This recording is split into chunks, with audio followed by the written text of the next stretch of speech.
Hello বন্ধুরা, আজ আমার ভাগ্নির জন্মদিন, মানে আমার ননদের মেয়ের জন্মদিন। তাই সবজি কাটতে বসে গেছি। ফ্রাইড রাইস হবে, তাই ফ্রাইড রাইসের সব সবজি কেটে ফেললাম তাড়াতাড়ি করে, ঝটপট করে।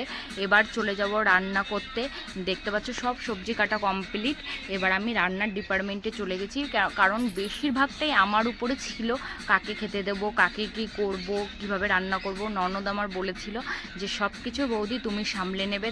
আমি তাই সব কিছুই দায়িত্ব মতন সামলানোর চেষ্টা করছি।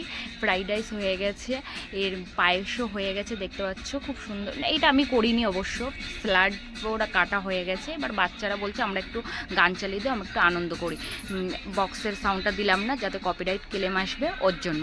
এবার আমি একটু ভিডিও করতে চলে গেলাম, যে আমাকে একটু সবার সঙ্গে একটু ভিডিও করে দাও, তাই ভিডিও করে নিলাম। এবার কেক কাটার পর্ব চলে আসলো, কেক কাটছে সবাই মিলে।